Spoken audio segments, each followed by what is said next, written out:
$1,808.45 a month, tax-free. That's what a 70% mental health rating pays a veteran. Now file for ADHD to get it, and the VA will almost certainly tell you no. You sat through the exam. The examiner barely touched you in 10 minutes, and the letter came back with one word: developmental. Not our problem. But there's a second diagnosis hiding inside a lot of those denials, one the VA rates from 0 all the way to 100%, that most people filing for ADHD never even name. Hold on to that. It changes everything. This is Erica, and here's the part that stings. The VA treats ADHD like something you walked in with, not something the military caused. That single framing is why so many honest claims die on the first read. Lewis here. 1952. That's when the manuals that call it developmental were first written. We already ran this experiment. The rules got set before anyone asked what service does to a brain. I may, and take the whole mind off one shelf for a second. ADHD, adjustment disorders, panic, agoraphobia, they get lumped together and then sorted wrong. The VA calls one a birth defect and the others real, rateable conditions. Same paperwork window, wildly different outcomes. So most people read developmental and quit. Fair. It sounds like a locked door. Before you write it off, the comments already ask it straight, and it's the question that frames this whole episode. The VA denied my ADHD as developmental. Is there any way to get it connected? The honest answer is yes, and tonight we walk the two real ways around that door. Everything we cite tonight, plus free VA tools and plain English guides, lives at va.professorerica.com. First, the definition that does the damage, then the two roads, then the diagnosis that actually pays. And that one, I'd bet your denial never mentioned it.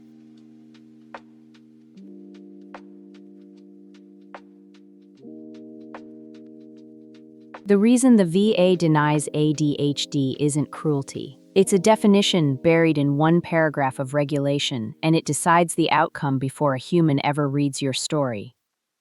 Yeah, and the gap it opens is real money. The difference between a denial and a paid claim here runs close to $1,900 a month, which in my world is a lot of used bookstore afternoons. But the point stands. A whole check turns on a single word. Then read me the actual line, not a paraphrase, not somebody's summary, the words that do the barring. Section 303, paragraph C. Congenital or developmental defects are not diseases or injuries within the meaning of the law. That's the trap door. Pre-existing, they call it. Their favorite word. So let me get someone who reads these mental health denials cold. Professor Marsh knows how the VA connects and refuses to connect. Conditions like this cold. Marsh, set us straight on the developmental wall. Glad to. ADHD is neurodevelopmental, which means it starts in childhood before service. So the rater reaches for that paragraph and treats it as something you brought in. There isn't even a diagnostic code for ADHD in the mental disorder schedule. On its face, that's a wall. Wait, the regulation says defects. Is ADHD a defect or a disease? A disease can be aggravated by service, and only a pure defect is fully walled off. That distinction is the same shape as the whole case. That's exactly the seam. Under the General Counsel's own precedent, a developmental disease, something that can worsen, can be service-connected if service aggravated it beyond its natural course. A stationary defect only gets in through a separate injury piled on top. So the fight is which side of that line you sit on. Okay, that changes my answer. I came in thinking developmental meant hopeless, and it doesn't. It means fact-specific. Fact-specific and worth a real fight. Get a clinician to speak to that seam, not just a code on a chart. That's where these are won or lost. I'll leave you to the roads. Thanks, Marsh. So the wall is real, and it has a seam. That's the pattern underneath every one of these denials. And there are two ways through it. Before we keep going, one small favor that actually moves the needle. If this is landing for you, tap like, then subscribe and turn on the bell so you do not miss the rest. 2 taps. completely free, and it pushes this in front of more people who need it.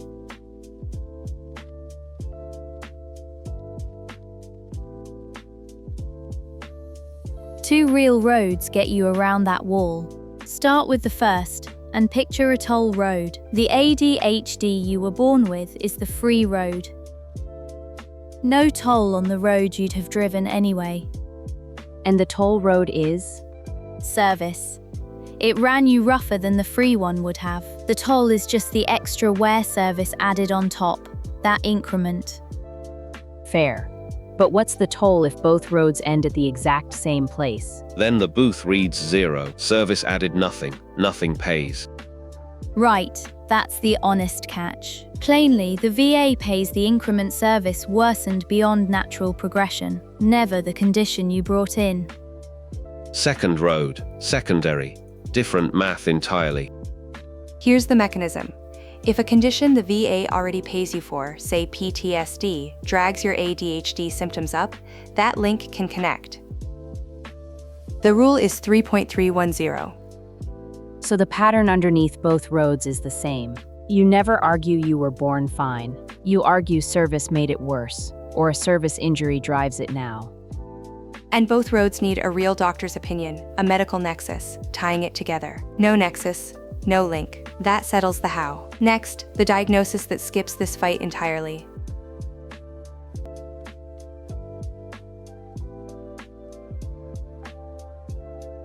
Here's the second diagnosis I held back at the top. Chronic adjustment disorder. Diagnostic code 9440. And the VA rates it from 0 all the way to 100%. Here's what makes it pay. It sits on the exact same rating formula as PTSD, codes 9201 through 9440. We walk that ladder in another episode, so we won't rerun it here, but the headline is simple. This is real, rateable impairment. Look at the two doors side by side, and you'll see why people undersell themselves. A DHD filed alone hits the developmental wall we just described. A chronic adjustment disorder walks right past it, because it's a reaction to a stressor, not something you were born with. Same person, same symptoms, completely different result on paper. Old name for it. Adult situational reaction. History's verdict. The manuals dropped the phrase decades ago. The impairment it described is what 9440 rates today. And chronic is the load-bearing word. It means symptoms that stuck around past 6 months. So this isn't a bad week, it's a lasting condition the VA already recognizes. Recognizes, yes, but I'd say it's stronger. A lasting shift in how you function, tied to what service put you through. That's the version that pays. One straight off the feed, and it's blunt. Isn't calling it an adjustment disorder just gaming the ADHD system, Erica? No, and this is the honest line in the whole episode. You do not relabel ADHD. If a proper mental health exam finds a real adjustment disorder from a service stressor, that's a separate, accurate diagnosis. If it doesn't, this road isn't yours, and I won't sell you one that isn't. Both things are true. The door is real, and it isn't for everyone. That's the diagnosis your denial letter probably never mentioned. Same scale as PTSD. Next, a cousin condition the VA treats even more cleanly.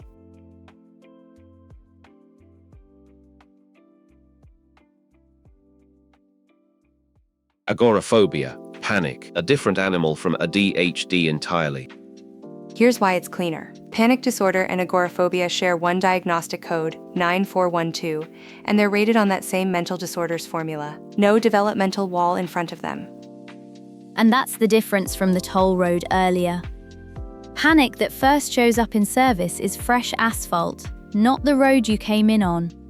It usually starts in adulthood, so nobody can call it something you were born with. So the connection is easier, but the timing is where people quietly bleed money. Erica, this next part is the one everybody gets wrong. The clock on this runs out after a year, if you never file at all.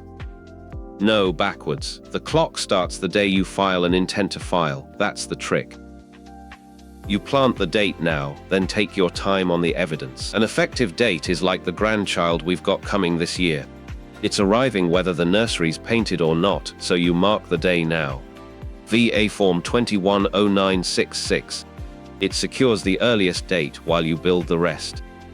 And every month between when you could have filed and when you did is back pay you'll never see. $1,800 a month, evaporating quietly. So the comments keep asking the honest version, and I'll answer it straight. My panic attack started at my duty station. Can that be service connected? Yes, if a clinician documents it, that's exactly the claim that connects. File the intent, then go get the record. That's the move.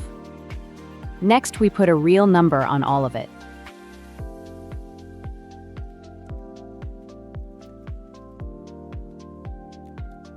Now the money, because a rating is just a number until it becomes a monthly check. Here's the machine in one breath. A rating is a percentage. The percentage points at a row on the VA's pay table. The table sets a flat monthly figure, and that figure is tax-free, so no April surprise takes a cut. Dependents nudge it up. A spouse, kids, a dependent parent each add a fixed amount. Nothing about it is negotiable or means tested. You are either on the row or you're not, and the row pays the same to everyone standing on it. That's the entire system, and it's why the fight upstream is worth every hour. Here's the math on the wall. 70% veteran alone is $1,808.45 a month at the current rates. Watch what a spouse does to it. Spouse adds $153, zero tax. The paperwork's the smallest part. So the total is $1,961.45 a month. Run it across a year, and that's $23,537.40, and the VA never taxes a cent of it for as long as the rating stands.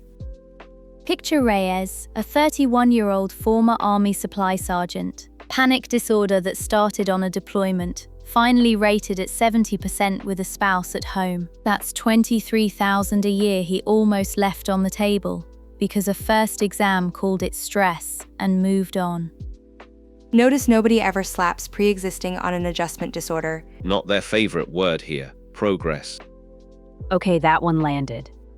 That's the number on the table. The only thing left is when to file for it, and the panel does not agree.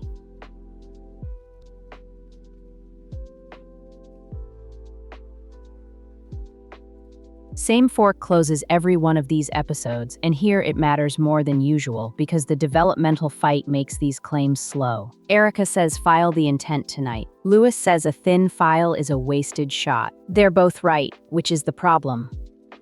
File the intent to file tonight, full stop. It costs nothing, it takes 10 minutes, and it plants your effective date. Every day you wait on a perfect record is back pay walking out the door. You build the evidence after the flag's in the ground. And then submit a claim with nothing behind it. The VA rates the file, not your intentions. An early denial can haunt the whole case. Erica, answer that directly. What does an early thin claim actually cost him? Almost nothing, and here's the piece people miss. The intent to file and the full claim are two separate steps. You file the intent, the clock stops, and you take up to a year to submit the real thing with the doctor's opinion attached. Nobody's rushing a bad claim in. You're just refusing to lose the date. The intent buys time. I'll grant that. Lewis, source that clock for me. Where does the year actually come from? The intent to file rule, Form 210966. The VA's own page says it secures the earliest possible effective date. So on a slow claim, the intent alone wins the money. On a slow claim, agreed. My worry was never the intent. It was firing off the full claim before the nexus letter exists. Then here's the veteran neither of you has mentioned. The one with no diagnosis yet, just symptoms. What's the move there? Intent first, same as everyone. Then get evaluated, because you can't claim what a clinician hasn't named. The date holds while you go get diagnosed. No argument. Diagnosis first, claim second, but the intent goes in before either. So here's where the room lands, and it's a genuine synthesis. Tonight, file the intent to file and lock your date. That part's unanimous. Then build the record slowly. Get the mental health exam. Get the nexus opinion and only then submit the full claim. You lose nothing and you protect everything. File the flag, then build the case.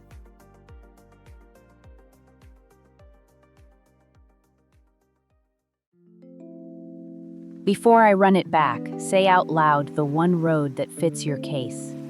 A ADHD filed alone usually loses on the developmental bar, but aggravation, secondary connection, and an accurate adjustment or panic diagnosis are 3 real ways in, rated all the way up to 100%. Next time, the rare ratings the VA almost never volunteers, filed under letters and codes you've never heard of, where a lot of quiet money hides. Bring your denial letter. Tonight, one move. Open your record and find the date your symptoms started in service. That single date is where your claim begins. If this panel earned it, hit like and subscribe. That's the whole reason the next veteran staring at a developmental denial ever finds this. One thing only you can answer. Did the VA waive your claim off as developmental, and did you go back with a second diagnosis? Put it below. Good session today, and the next one builds right on it.